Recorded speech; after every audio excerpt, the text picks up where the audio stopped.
बिस्मिल्लाहिर्रहमानिर्रहीम। My name is Mohammad Sajid. आज हम पढ़ेंगे क्लास सेकेंड ईयर का चैप्टर नंबर 7, उसके थ्योरेटिकल कुछ पढ़ते हैं। हमारे पास है जी ज़ीरो और नल वेक्टर।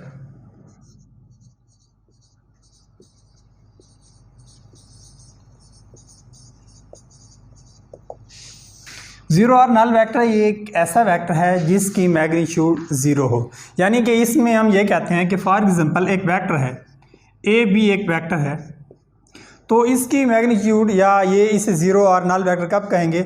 अगर इसका जो इनिशियल पॉइंट है ए और इसका जो टर्मिनल पॉइंट है वो है बी। अगर ये दोनों पॉइंट्स, ये इनिशियल पॉइंट था और ये टर्मिनल पॉइंट था, ये दोनों कंसाइड्स कर जाएं, यानी कि आपस में एक दूसरे के साथ मिल जाएं, तो इसका जो मैग्नीट्यूड होगी वो ज़ीरो होगी। फॉर एग्जांपल मैं इसे इस तरह से राइट करता हूँ कि A B is equal to zero, यानी कि हमने इसकी मैग्नीट्यूड लिया है, ज़ीरो आगे है, तो इसे मैं वेक्टर फॉर्म में कुछ इस तरह से लिख दूँगा कि A B vector is equal to null vector. Null vector को जो शो करते हैं वो इस तरह से शो करते हैं। इसे मैं थोड़ा सा मज़ीद एक्सप्लेन करूँगा। Null vector is equal to zero zero.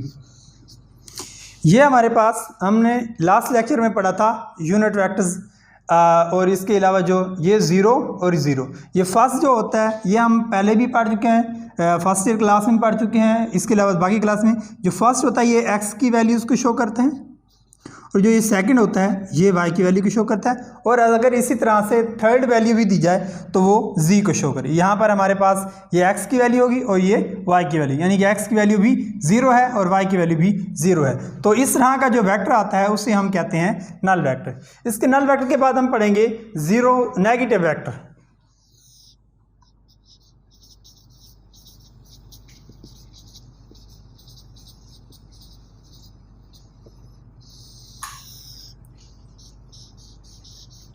Negative vector कौन सा होता है कि अगर A B and C D ये दो वेक्टर्स हैं, ये दोनों नेगेटिव वेक्टर्स होंगे if they have same magnitude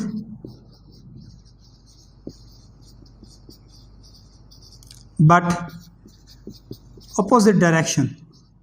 इनकी मैग्नीट्यूड तो सेम हो लेकिन इनकी जो डायरेक्शन है डायरेक्शन अपोजिट हो, तो फिर हम कहेंगे कि ये दोनों जो वेक्टर्स हैं ये एक दूसरे के नेगेटिव वेक्टर्स हैं।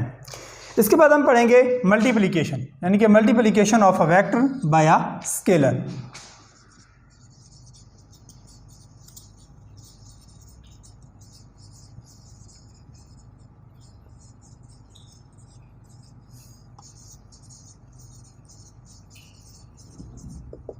यानी कि एक वेक्टर को हम स्केलर से मल्टीप्लाई करते हैं। अगर हम यहाँ पर एक वेक्टर ले लेते हैं v, और जो हमारे पास स्केलर नंबर है या स्केलर है वो स्केलर है k। अब ये v एक वेक्टर है और स्केलर जिससे हमने इससे मल्टीप्लाई करना है वो k है। v is a vector, k is a scalar और स्केलर क्वांटिटी। तो जो वेक्टर v होगा, हम k को v वेक्टर से मल्टीप्लाई कर दें तो ये कुछ इस तरह से बन जाएगा kv इज़ अ वेक्टर। तो kv भी एक वेक्टर होगा। इसमें दो कंडीशंस होती हैं। इफ़ k इज़ पॉजिटिव, अगर k की वैल्यू पॉजिटिव हो तो vector v and kv are in the same direction,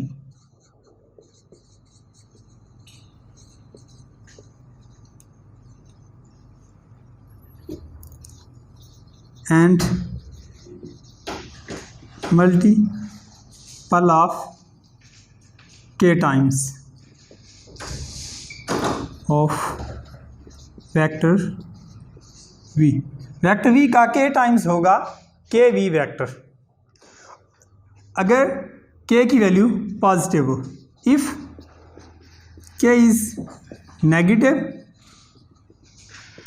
अगर k की वैल्यू नेगेटिव हो तो vector v and kv are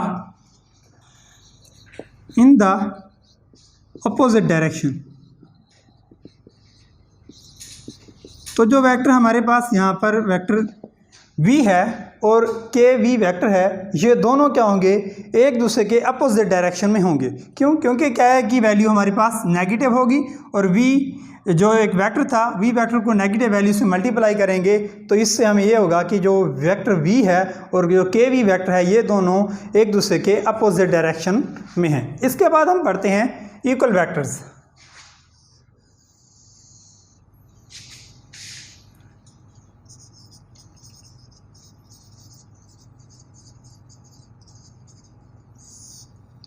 for example AB and CD are two vectors। AB और CD दो वेक्टर्स हैं। ये दोनों वेक्टर्स एक दूसरे के, इन्हें हम इक्वल वेक्टर्स कहेंगे, लेकिन इन्हें इक्वल कब कहेंगे, जब इनकी जो मैग्नीट्यूड है वो सेम हो। Both have same magnitude. अगर इनकी AB और CD दो वेक्टर्स हैं, उनकी मैग्नीट्यूड सेम हो तो फिर हम इन्हें कहेंगे कि ये दोनों इक्वल वेक्टर्स हैं। अब हम पढ़ेंगे पैरेलल वेक्टर। पैरेलल वेक्टर की डेफिनेशन कुछ इस तरह से है, if two vectors are parallel, यानी कि हम दो वेक्टर लेते हैं, वो दोनों वेक्टर पैरेलल होंगे, लेकिन कब पैरेलल होंगे,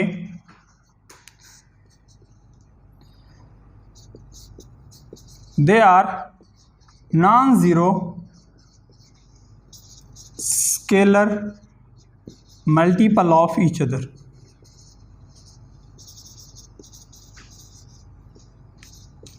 अगर वो स्केलर मल्टीपल हों एक दूसरे के तो उन्हें हम कहेंगे कि वो पैरेलल वेक्टर। फॉर एग्जांपल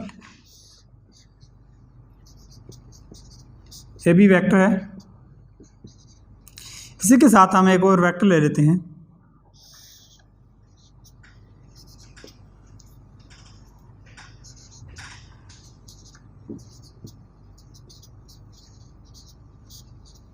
अब इसमें जो ए बी वेक्टर है ये पैरेलल है 1/2 ए बी के। क्यों? क्योंकि ये जो ए बी वेक्टर है ये 1/2 scalar non zero scalar multiple है 1/2 का, इसलिए हम इसे कहेंगे कि ए बी वेक्टर और ये जो दूसरा वेक्टर मैंने बनाया 1/2 ए बी, ये दोनों एक दूसरे के पैरेलल वेक्टर हैं।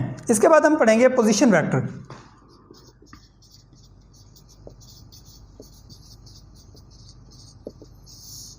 एक जो वेक्टर होता है उसका इनिशियल पॉइंट भी होता है और दूसरा फाइनल पॉइंट भी होता है, टर्मिनल जिसे हम पॉइंट भी कहते हैं।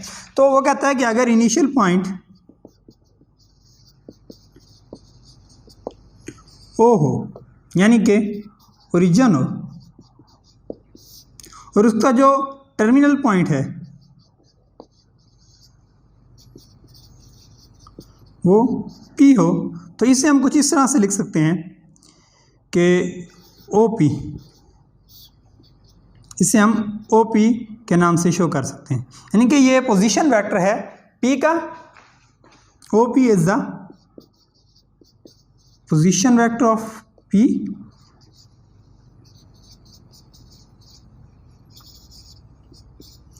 With respect to origin. तो हम इसे OP के नाम से शो करेंगे। इसी तरह से अगर हम इसे Q और कर लें, फॉर एग्जांपल Q है, Q का हम पोजीशन वेक्टर अगर कर लें तो जो Q होगा, Q इज़ अ वेक्टर, जो Q होगा उसका पोजीशन वेक्टर जो होगा वो इक्वल होगा position vector of Q is OQ। ठीक है, OQ का नाम देंगे। इसके बाद हमने ये थ्योरेटिकल पढ़ लिया। अब हम इस एक्सरसाइज 7.1 के कुछ क्वेश्चंस करते हैं।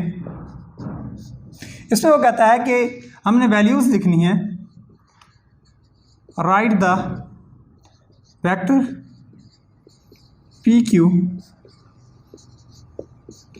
In the form XI + YJ।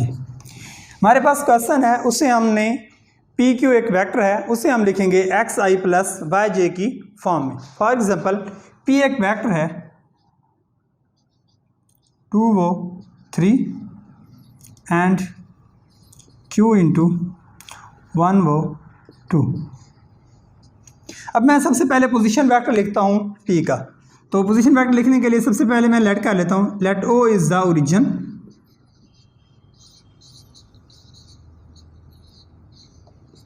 then position vector of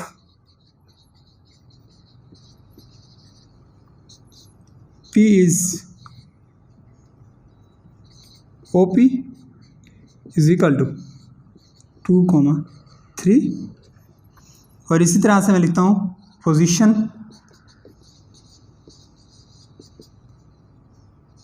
vector of Q is OQ is equal to 1 वो 2।